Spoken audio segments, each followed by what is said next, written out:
Begitu ibunya melihat, ingat kemudian dengan suaminya, ingat tentang rencana mereka, ingat tentang mereka punya rencana masuk surga bersama-sama. Teman-teman, ibunya langsung masuk ke dalam kamar, dia bentangkan sajadahnya di mihrabnya, dia salat 2 rakaat, dia bermohon kepada Allah. Saat sujud itulah dia tumpahkan segala keinginannya. Perhatikan kalimatnya. Rahasianya ada di Quran surah ke-17 ayat 110 sampai dengan 111, paling kanan sebelah atas. Ya Allah yal basir, yalladzi ala kulli syai'in qadir, a'id basirat ibni. Saya mau akhiri.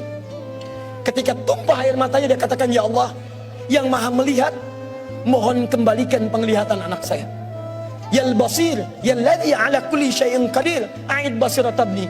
Begitu mengatakan kalimat itu capek ketiduran. Kemudian pada saat itulah anaknya sedang mengulang surat Qaf di kamarnya.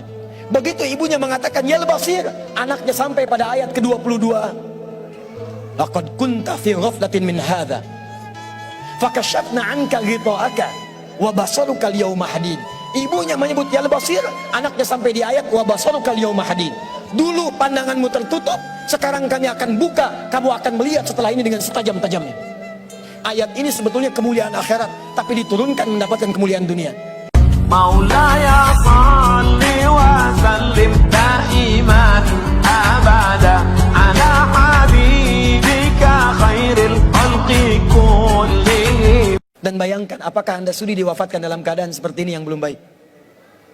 Setelah Anda tergerak untuk berubah, baru kemudian bikin visi ke depan. Ini pernah direncanakan oleh suami istri di masa lalu, dituliskan di dalam kitab yang sangat populer. Persoalannya, begitu ibunya mengandung, istrinya mengandung, lahir anaknya usia 2 tahun, maaf, mereka punya rencana.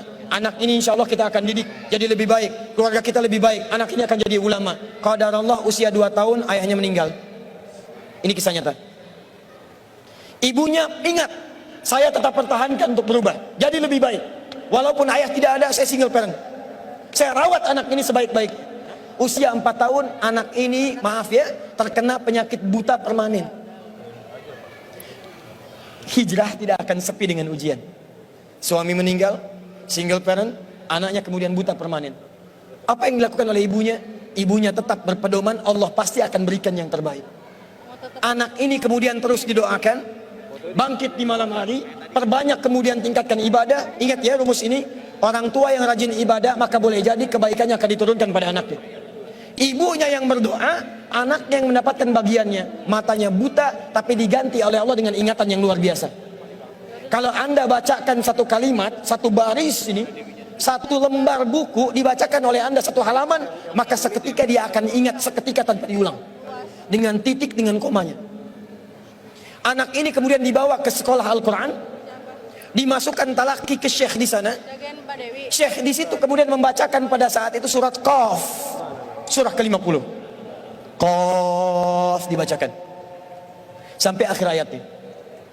Anak ini anak yang paling kecil teman-teman, mata buta, gak bisa ngelihat. Teman-temannya berada di atasnya usianya, ada yang 6 tahun, 7 tahun, dia 4 tahun. Begitu selesai membacakan, kata syekhnya, lihat kalimatnya, man hafidha ala zahri qalbi, siapa yang hafal apa yang tadi saya bacakan, hafalan di dalam kepalanya, bukan di luar kepala. Hafal di luar kepala masih belum hafal. Kata syekhnya, hafal di dalam kepalanya. Tiba-tiba saat semuanya diam menyimpan tangannya begini, anak yang buta tadi mengangkat tangannya mengatakan, hafidtu ala zahri qalbi, saya sudah hafal. Syekhnya penasaran, kata syekhnya, bagaimana? Diambil anaknya ke depan, diminta baca, Masya Allah, bacaannya bukan hanya hafal, makhrajnya, sifat hurufnya, tajwidnya, semua mirip dengan syekhnya. Kata syekhnya, minal an tadrusul hadis, dari sejak sekarang ananda mesti belajar hadis, karena Quran itu dijamin kemudahannya, hadis yang tidak ada jaminan. Anak ini secara singkat, tinggal 1 menit, pulang ke rumahnya, diantar oleh asisten rumah tangga ibu tadi. Begitu nyampe di rumahnya, wajahnya gembira, mengatakan pada ibunya, Ummi, ibu, tadi saya dipuji oleh saya begini, ada kejadian begini, saya seperti ini. Kata anak ini, minal an uridul hadis, ma, sekarang saya pengen belajar hadis. Kata ibunya, ya bunayya iktafi bil Quran, anakku sayang, kamu punya keterbatasan, supaya kamu nggak capek sekarang Quran dulu, baru setelah itu hadis. Kata anaknya, lah, dia percaya pada gurunya, dia percaya pada keyakinannya, dia katakan, "Ma, saya pengen belajar hadis." Dia tinggalkan ibunya sambil meraba jalan begini ke kamarnya.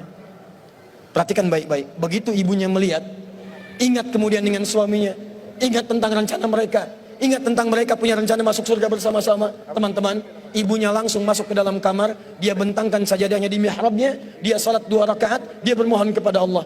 Saat sujud itulah dia tumpahkan segala keinginannya. Perhatikan kalimatnya. Rahasianya ada di Quran surah ke-17 ayat 110 sampai dengan 111, paling kanan sebelah atas.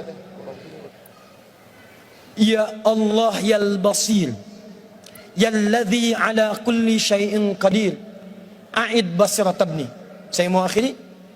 Ketika tumpah air matanya dia katakan, "Ya Allah yang maha melihat, mohon kembalikan penglihatan anak saya."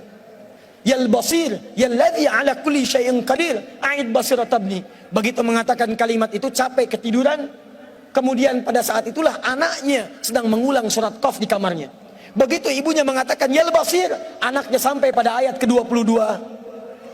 Laqad kunta fi ghaflatin min hadza fakashafna 'anka ghita'aka wa basaruka al-yawma hadid.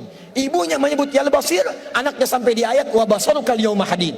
Dulu pandanganmu tertutup, sekarang kami akan buka, kamu akan melihat setelah ini dengan setajam-tajamnya. Ayat ini sebetulnya kemuliaan akhirat, tapi diturunkan mendapatkan kemuliaan dunia.